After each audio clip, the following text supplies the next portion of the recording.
If you're a heating and air conditioning technician or even a salesperson, where do you skimp out when you're under stress and you're not doing well in sales and you're in a sales slump? And why does it matter? This is a fantastic question.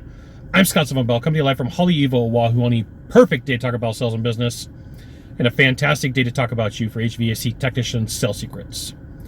So, I've spent tons of time watching salespeople, working with executives, trying to figure out why is it that salespeople sell, and then why is it that salespeople fail.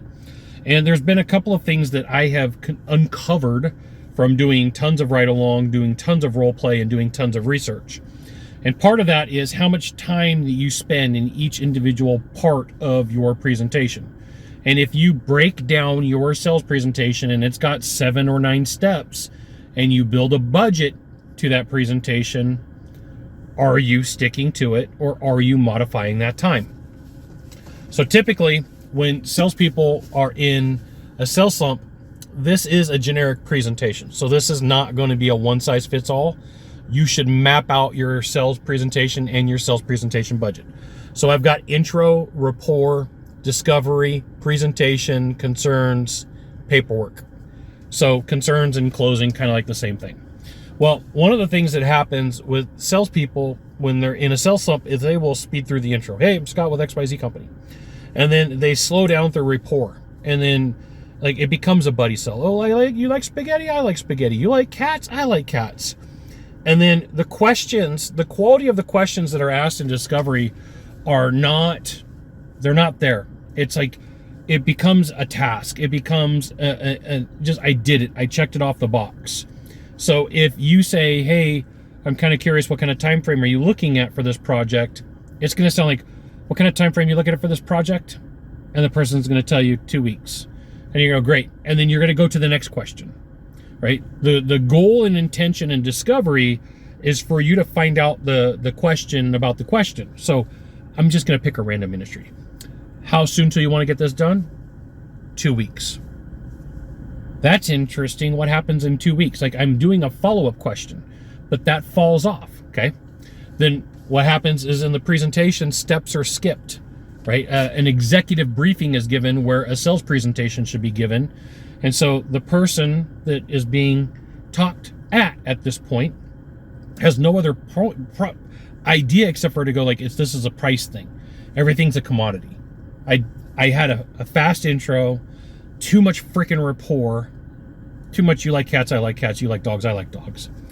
Not enough discovery because I don't feel like you know enough about me, and then your presentation sucked. Okay, so if you're presenting speed through your sales process, there's a high probability it's going to come down to price and terms. That's going to be your probability, because now you've triggered, you're all the same.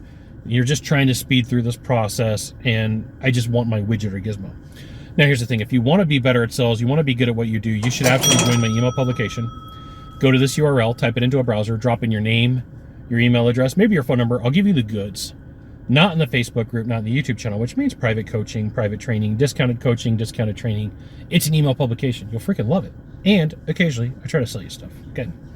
So the way that you work through this is you have to be intentional. You have to fight the internal dialogue of speed up. This is something, it doesn't matter the industry, it doesn't matter the service. Any salesperson that I've ever worked with that's in a sales slump has got their foot on the gas, and they're in 5th or 6th gear, and they're like, I've got to close this deal. Well, you feel desperate at that point. You feel like it feels to the other person, because I've had this and I've done this, that you don't care. And when you trigger that feeling and emotion, then the person's like, well, if you don't really care, I'm going to make it about money. And then you end up with a skinny deal, or you do a deal with somebody you should have never done a deal with, because you're trying to speed, you're trying to go through, and you're trying to make this happen way too quick, okay? So when you're done with your sales call, one of the things that you can do that was very beneficial is to go through and just map it out, something like this. And then put real life answers. Did I go fast? Did I go slow, or did I take my time? I use FST. I took my time. I used the appropriate amount of time. I had what was in my budget. Okay, so the rapport stage. Did I go fast or slow? Now for me, if I'm in a sales slump, I'm blowing through rapport, because one, I don't care for it anyway. I'm not a big rapport guy, right? I don't, like, if you're like, hey, Scott, will you sit down and build rapport with people? Like, I'm having a visceral reaction to it right now because I don't like it. And it's not how I sell. It's not how I work. Because at the end of the day, I know that people don't care about me. They don't care about my cat. They don't care about my bird. They care about them and what they're getting out of life. Right? They don't. I care about them. I want them to be happy. I want them to have good service. I want them to have a good product. But I'm not the rapport guy. Like, right? So for me, that's always an F. That's always fast. So discovery, slow. If there's any part in the sales process that you're like, Scott, I need one or two places that I really need to focus on to slow down, it's going to be discovery and presentation. Because you can work through concerns, you can work through the paperwork if you slow down through discovery and presentation. Now that doesn't mean to take forever, right? Doesn't mean to take forever. It just means that you put the appropriate amount of time into the sales presentation. You put the right amount of time in your sales budget in there. If it takes 15 minutes, and that's what normally takes in your industry and service, then it's 15 minutes. If it's 10 minutes, great, 10 minutes. But the feel of, you've got one of two answers that happens in a sales slump, and you need to pick which side that you're typically on. Side number one is you speed through everything to get to the end, to get to the close. Side number two is this. You slow down, and rapport, like I know that it's got one column right here. It's got one column right here, but rapport could be throughout the entire sales process.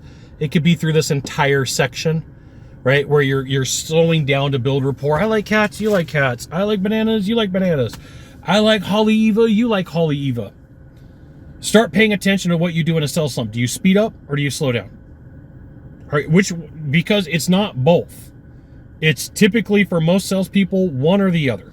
And if you can identify that this kryptonite in your sales process sooner, it allows for whoever's helping you to diagnose. So if you came to me and said, hey, Scott, I watched your video. I'm in a sales slump right now, and I've self-diagnosed. I've self-diagnosed that I'm the speed guy.